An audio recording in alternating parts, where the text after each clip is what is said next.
restructuring process is completed and an IMF program commences. Sri Lanka is grateful for the support provided by India, our close friend and neighbor, which responded with generosity in our time of need.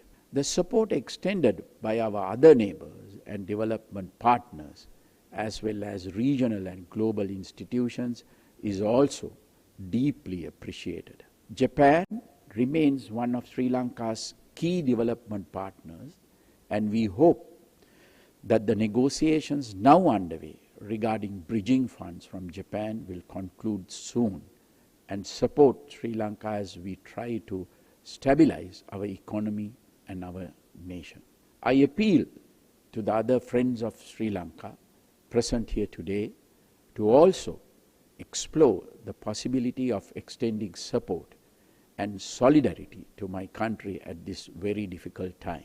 A positive aspect of recent events in Sri Lanka has been the increased engagement of our youth in the nation's politics. We have seen similar activism in other countries too, where the loss of confidence in prevailing systems has led to strong displays of opposition against governments. It is important to ensure that these systems undergo the reforms that are essential to their improvement so that future generations will benefit from better opportunities in education and employment, leading to an increase in their productivity. An even more widespread problem that the world will face in future concerns food security. The shortages of food items and sharp increases in food prices likely to occur in the months ahead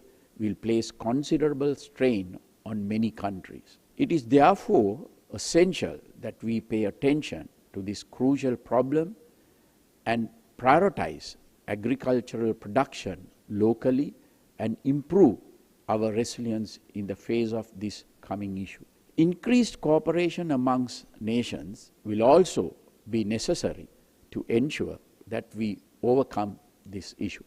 As Sri Lanka overcomes its present difficulties and starts rebuilding for tomorrow, we look forward to constructively participating in future such events too for the betterment of Asia. The IMF chief, Kristalina Georgieva, says that the International Monetary Fund will strongly support Sri Lanka on its debt restructuring. Now, she made these remarks while speaking to NDTV Network at the annual meeting of the World Economic Forum in Davos. Question, ma'am, the situation in Sri Lanka. Sri Lanka is in debt. It's a real crisis at so many levels. What can be done to assist the Sri Lankan economy, and given the fact that they are in debt, they're unable to make their international payments, what is your prognosis? I feel for the people in Sri Lanka. It is breaking my heart to watch the pictures of what is happening in a country that once was quite prosperous. It is a result of mismanagement, and therefore the most important thing to be done is to put the country back on a sound macroeconomic footing. Right. And there has to be debt restructuring for Sri Lanka, which we will strongly support. We have a technical team in the country. We are ready to support Sri Lanka once we have clarity of what the program may look like and how that can be restructured. And I want to express my gratitude to India for being such a good friend of Sri Lanka and for advocating for support for Sri Lanka in this very difficult time. Now, Indian Prime Minister Narendra Modi says that India will continue to stand with people of Sri Lanka. Addressing an event in Chennai, he said that as a close friend and a neighbor of Sri Lanka, India continues to provide financial support, food, medicine and other essential items to the country. Sri Lanka is passing through difficult times. I'm sure you are concerned with the development there. As a close friend and neighbor, India is providing all possible support to Sri Lanka. This includes financial support, support of fuel, food, medicines, and other essential items. Many Indian organizations and individuals have sent assistance for their brothers and sisters in Sri Lanka, including Tamils in the north, in the east, and in the upcountry. India has also spoken strongly in international fora for extending economic support to Sri Lanka. India will continue to stand with the people of Sri Lanka and support democracy, stability, and economic recovery in Sri Lanka. Meanwhile, Prime Minister Ranil Wickremesinghe says the government will slash its budget expenditure with the hope to post a primary surplus of 1% of its gross domestic product by 2025. The Prime Minister expects the outcomes of the talks with the International Monetary Fund by mid-June. The Prime Minister made these remarks during an interview with the Bloomberg television network. So what are the challenges that you will be having to face because of this key role that you will need to play as a finance minister, helming the IMF talks, the bailout? I took part in the last round of IMF talks yesterday. The proposals they made were acceptable to me in principle. One issue was that the IMF wanted us to have a primary, the primary budget should have a surplus of 2% by 2025. I felt, looking at the present situation, that 2023 will be globally will not be a good year for the economic development, that we had only 2024. I suggested that it should be somewhere from break even to about a surplus of 1%. So look in that range. I think that was the main issue that was there to be discussed. Of course, I told them as far as the economic restructuring is concerned, that I wanted growth enhancing reforms, and the transformation of this economy to an export oriented economy, giving a surplus on the balance of payments. One day we have to start repaying all the foreign debt we have, and if we don't start earning, we certainly will be getting into debt further and having another default. So we have to change our ways, we have to change our economic system. Now you've talked about a budget also coming up. Yes. Would that be also sort of oriented towards this IMF program, needing to bring in tax hikes to bridge this deficit and move towards more of a surplus? There will be tax hikes, we will bring it back, but the main idea of the budget is to cut expenditure to the bone, except in case of health services and education, and transfer that money to ensure that we can give more welfare assistance to a large number of people who have been affected by this economic crisis. It's difficult for people. I understand, I can feel the anger. Some of them are missing one meal. A lot of people who have come to the middle class feel they have been pulled down. People are without employment. Farmers are without fertilizer for two seasons. So I can understand that. So we have to somehow get out of this rut quickly. We know what the sovereign bonds that are due, but the Chinese funds, how will that repayment and restructure work? How is China, warming to this? No, we thought we'll talk with China once we finish the IMF discussions. What is it that you're looking for? I mean, are you looking for a debt restructuring or I mean, what do you have in mind? What is it you're on? No, we will have to ask them about a debt restructuring. Mm-hmm. But once wait for this to come in and then see whether we can get any bridging finance. Those are issues to be raised with the Chinese, like we have to raise with the Europeans and others. Oh, so it's similar to what the ADB and when the World Bank said today that a reform needs to be in place for fresh funding. Yeah. So do you feel that even Chinese rescheduling, repayments will also balance on what you present to IMF and getting through that? That's what we want to, because finally they all have to sit together and work it out. We can only press from outside, whether it's Japan or China or anyone else. And what sort of repayments do we have to China? Are we in a sort of a debt trap to China? We are not in a debt trap. Actually, the percentage of loans by Japan and China are the same, except that the Chinese interest rates are high. Now, the Attorney General informed the Supreme Court today that the approval from a referendum should be sought to pass the 21st Amendment to the Constitution presented to the Parliament by the Samagi Janabalawegya. Representing the Attorney General, Solicitor General Indika Demuni de Silva informed the court that certain provisions cited in the draft bills of the 21st and the 22nd Amendments to the Constitution presented to the Parliament by General Secretary of the Samagi Janabalawegya, Ranjit Madhavandara and Minister Vijay Dasa Rajapaksa as private member bills are inconsistent to the Constitution. The petitions filed seeking a court order citing the necessity of a two-third parliamentary majority and an approval from a referendum to pass the relevant draft amendments were taken up for hearing today. The Solicitor General informed the court that the Attorney General has already informed the Speaker in this regard.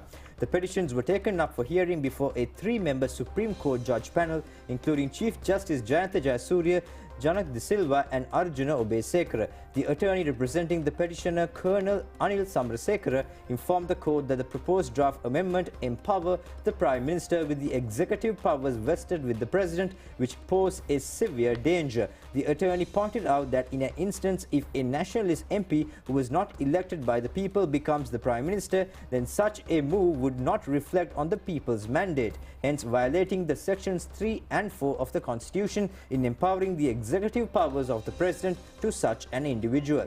Deputy Solicitor General informed the court that Minister Vijay Dasa Rajapaksa had withdrawn the draft 22nd Constitutional Amendment, which was included into the Parliamentary Order Book as a private member motion to limit the powers vested with the executive presidency. The case was postponed until tomorrow for further hearing. Now, the Criminal Investigation Department has recorded a statement from former Prime Minister Mahinda Rajapaksa over the series of incidents that occurred following the meeting held at the Temple Trees and subsequently to the assaults carried out in Kollupitia and Golface Green on May the 9th. The police have indicated that the statement of the former Prime Minister was recorded for nearly 5 hours on the 24th. Meanwhile, 2 other suspects have been taken into custody over the alleged murder of MP Amarakirti Attukorala and his security officer. Police media spokesman SSP Nihal Talduwa said that 14 suspects have been arrested by the police thus far. He said that it has been revealed that the 2 suspects taken into custody have violently assaulted the driver of the vehicle of the MP. He added that the suspects had also purchased goods worth 250,000 rupees from the ATM card belonging to the wife of the driver. He also added that these 2 suspects had used and purchased goods to buy illegal drugs as well. The police spokesman said that 1,878 suspects have been taken into custody over the series of incidents thus far. Now, General Shavendra Silva is set to assume office on June the 1st as new Chief of Defence Staff after relinquishing the office of the Commander of the Army on May the 31st. General Shavendra Silva was serving as Acting Chief of Defence Staff at the time he was appointed to this new office. Meanwhile, the incumbent Chief of Staff, Major General Vikumli Yanage, will be appointed as the new Commander of the Army with effect from June the 1st after relinquishment of his office as the Chief of Staff. Now, the United Nations General Assembly adopts Sri Lanka's sponsored resolution to declare March 1st as World Seagrass Day. Now, the resolution was adopted by consensus and co-sponsored by 24 countries. Seagrasses are one of the most valuable marine ecosystems on Earth, covering around 300,000 square kilometers in 159 countries and 6 continents. They provide a range of critical environmental, economic and social benefits. the most significant benefit being the enormous carbon sequestration potential of seagrass, storing up to 18% of the world's oceanic carbon, which is greater than that of rainforests, which makes protection and restoration of seagrass a vital tool in efforts to adapt and mitigate the adverse effects of climate change. Permanent representative of Sri Lanka to the UN Ambassador Mohan Piris introduced a resolution, integrated and coordinated implementation of and follow-up to the outcomes of the major United Nations conferences and summits in the economic, social and related fields. Sri Lanka is pleased to submit the draft resolution entitled World Seagrass Day, contained in document A/76/L56, for the consideration of this August Assembly under Agenda Item 15, integrated and coordinated implementation of and follow-up to the outcomes of the major United Nations conferences and summits in the economic, social and related fields. The United Nations Environmental Programme publication Out of the Blue, in which the value of seagrasses to the environment and to people states that 7% of seagrass marine habitat is being lost worldwide per year, which is equivalent to a football field of seagrass lost every 30 minutes. Mr. President, therefore, my delegation is pleased to take this small step forward towards the preservation of dealing with climate change, along with the other member states of the United Nations, in adopting this resolution to declare the 1st of March as World Seagrass Day. We expect that this small but significant step would help raise the level of awareness needed to conserve and restore seagrass ecosystems, which are an integral part to our march forward in realizing the 2030 Agenda for Sustainable Development. We reiterate our appreciation to all co-sponsors, as well as all delegations engaged with us during the informal consultations in arriving at a consensus on this resolution. Now, the Samagijana Balavegya parliamentarian Lakshman Kirialla says the draft bill of the 21st Constitutional Amendment has been provided to his party without the approval of the Cabinet of Ministers. Now, he made these remarks during a media briefing held in Colombo today. MP Lakshman Kirialla said that the President, during his address to the nation on May 11th, said that the 19th Amendment will be enacted and measures will be initiated to abolish the executive presidency. However, he said that according to the 21st Constitutional Amendment draft bill, there is no mention of the 19th Amendment or the abolishment of the executive presidency. He added that one of the sections of the draft bill presented by the Justice Minister has indicated that the President has the power to take over ministries, which was not cited in the 19th Amendment. He also said that the Justice Minister had claimed that the draft bill was presented to the Cabinet. However, it was not approved. He inquired over the problematic concern related to the submission of an unapproved draft bill to other political parties. He pointed out that the government should indicate their stance over this draft bill. Now, former MP Karunaratne Paranavithana mentioned that the 43rd Brigade has principally agreed to the 21st Constitutional Amendment. This was revealed during a media briefing held in Colombo today. Former MP Karunaratne Paranavithana said that primarily they expect, similar to the 19th Amendment, the powers of the President to be limited and the formation of independent commissions. He added they would accept this amendment as a positive move. මේ සංශෝධනයේ හරය හොඳයි. මේ සංශෝධන තියාරු කරන්නේ නැතිව උඩින් දීපුවා මේසේ උඩින් දීපුවා යටින් ඇදලා ගන්නේ නැතුව එනවනම් අපි මේක තාම සාධනීය දෙයක් හැටියට අපි බාර ගන්න. ප්‍රතිපත්තිමය වශයෙන් අපි මේකට පක්ෂයි සහයෝගය දෙනවා කියන එක අපි කියන්න කැමතියි. ඒ වගේම අපි දන්නවා මේ පොහොට්ටු පක්ෂයේ ජන පෙරමුණේ മന്ത്രിවරු ගොඩක් දැන් අවබෝධයකට ඇවිල්ලා. ඊළඟට තව අය පුදුමාකාර විදිහට මේකට විරුද්ධ වෙනවා. මේකේ මේ විධායක ජනාධිපති ක්‍රමය අවශ්‍ය කරන්නේ නැහැ. ඒ නිසා අපිට මේකට එකතු වෙන්න බෑ කියන අදහසක්. Now, Sri Lanka Freedom Party parliamentarian group convened today to submit views, opinions and suggestions over the 21st constitutional amendment. Now, this meeting was presided over by former President Maithripala Sirisena. The meeting was held at the SLFP headquarters. A decision was reached to submit the opinions and suggestions of the party at the all-party meeting scheduled tomorrow to further strengthen the 21st Amendment.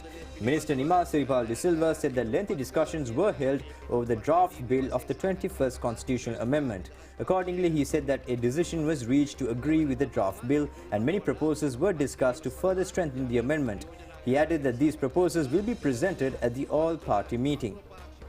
මේදී ඒ කරුණු අපි ඉදිරිපත් කරනවා විශේෂයෙන්ම මේ 21 වෙනි සංශෝධනය කාලීන අවශ්‍යතාවයක් උද්ඝෝෂණවල යෙදෙන අයට සිවිල් සංවිධාන වෘත්තීය සංවිධාන නීතිඥ සංවිධානය කියන මේ සංවිධාන සියල්ලම ඉල්ලා සිටින ඉතාමත්ව වැදගත් වූ සංශෝධනයක්.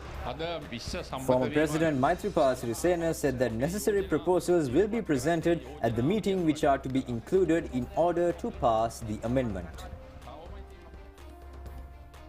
The representatives of the independent 10-party coalition met with Prime Minister Ranil Wickremesinghe today to discuss over the 21st Amendment. The meeting was held at the Prime Minister's office. Leaders of coalition made remarks prior to the meeting. MP Uday Gamanpila said that the coalition is expected to propose suggestions and revisions to the amendment during the meeting with Prime Minister. He added that the coalition's support will be extended for the 21st Amendment based on the agreement on the proposed suggestions. Now, Janata Vimukti Peramana says the people in the country should urge for an election at this juncture. A Politburo member of the JVP, Lal Kanta, made these remarks during a meeting held in Anuradhapura yesterday.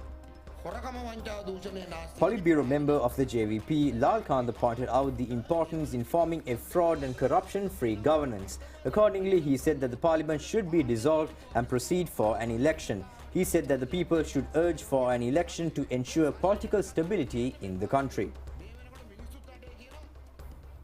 The National Dengue Control Unit's Dr. Nimaka Panneli says that the number of dengue patients recorded in a week has exceeded the 1,500 mark at present. Now, she pointed out a rise in the death toll compared to the previous year has been observed. Now, the main cause in this regard has been identified as the delays in hospitalizations.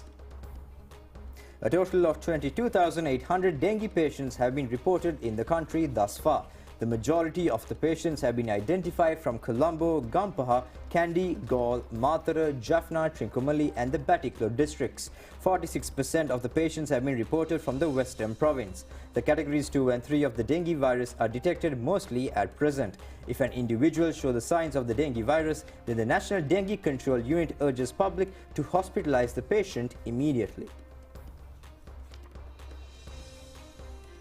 Now, today is the 48th day of the people's protest underway in front of the Presidential Secretariat in Galface Green.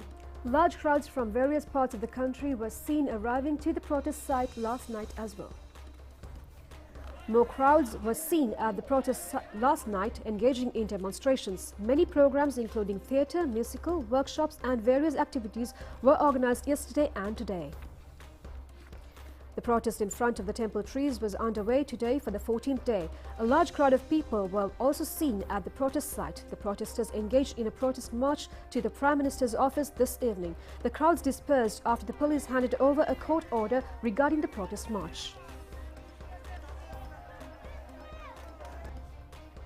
We'll be back with international news after this break.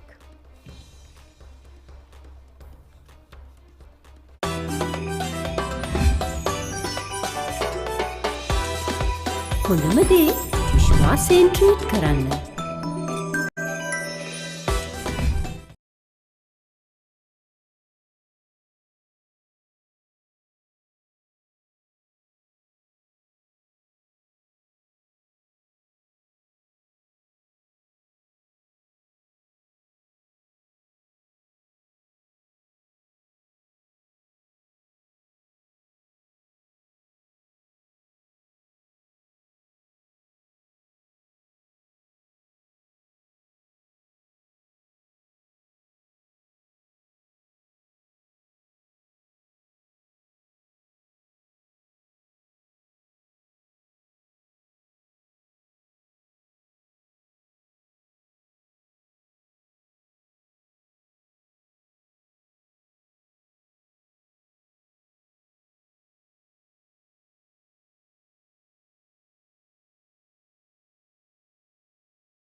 And now switching over to cricket, Dinesh Chandimal and Angelo Matthews secured centuries in the second test match against Bangladesh today. Now today is the fourth day of the match, and then at the close of play, Bangladesh was 34 for the loss of 4 wickets. The match is being played at Sher Bangla Stadium in Mirpur. Starting the fourth day of the match, Sri Lanka was at 282 runs for the loss of 5 wickets. Angelo Matthews and Dinesh Chandimal managed.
Well, that's a wrap of tonight's Primetime News Bulletin here at the Sri Lanka Rupavahini Corporation. And until we meet again next time, do take care, stay safe and good night.